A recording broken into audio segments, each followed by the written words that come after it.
सवितुर्वरेण्यं भर्गो देवस्य धीमहि धियो यो नः प्रचोदयात्।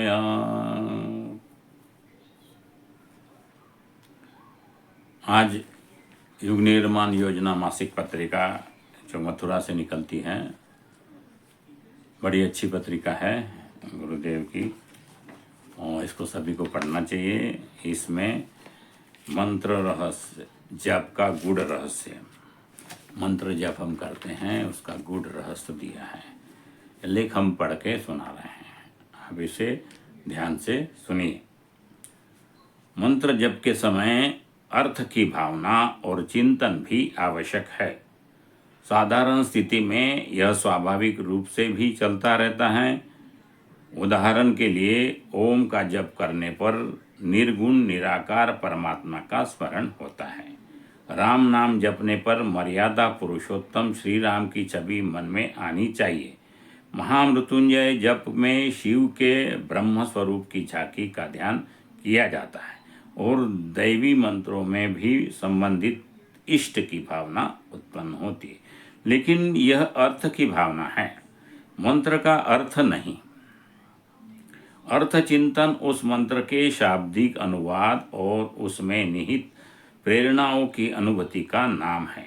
गायत्री मंत्र का जप करते समय जैसे तीनों लोगों के सृष्टा ईश्वर के तेज का ध्यान करने और सद्बुद्धि की प्रार्थना का चिंतन चलता है।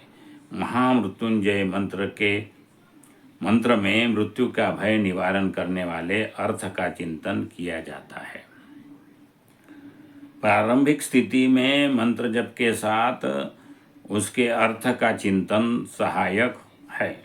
साधना की उच्च कक्षा में पहुंचने पर अर्थ विचार की आवश्यकता प्रायः नहीं रह जाती।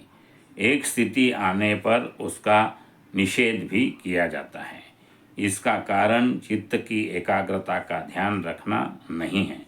मंत्र विज्ञान के सूक्ष्म नियम मुख्य कारण हैं, जिसके चलते मंत्र जप के साथ उसके अर्थ पर ध्यान नहीं देने का निर्देश दिया जाता है।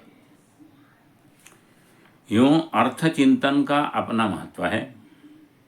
गायत्री मंत्र का अर्थ सर्वविदित है। परम पूज्य गुरुदेव श्री राम शर्मा आचार्य जी ने इसके अर्थ चिंतन को ध्यान पद्धति और संकल्प साधना के रूप में उपदिष्ट किया है। इस ध्यान विधि और संकल्प से कितने ही साधकों ने अपने व्यक्तित्व का पुनर्गठन किया, उसे सुदृढ़ बनाया और विकसित किया। अर्थ चिंतन एक सीमा तक साधक के स्तर को ऊपर उठाता है, उसके बाद मंत्र की ध्वनि ही काम करती है। यह सभी जानते हैं कि मंत्रों के गठन में ध्वनि और कंपन का विशेष महत्व होता है। वैज्ञानिक बात समझा रहे हैं अभी।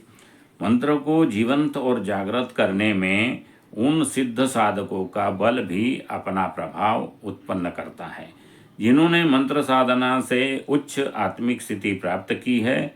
इस तथ्य को समझाने के लिए हथियारों का रूपक दिया जाता है। उपयोग से शस्त्र का मारक क्षमता या धार तेज होती है। जितने लोग उसे चलाते हैं उतनों का बल और प्रयोग शस्त्र को समर्थ बनाता है। मंत्र को भी साधकों की प्राण चेतना मांझती रहती है, उसे समर्थ बनाती है। जितने लोग मंत्र जपते हैं तो उसी मंत्र का प्रभाव भी बढ़ता है।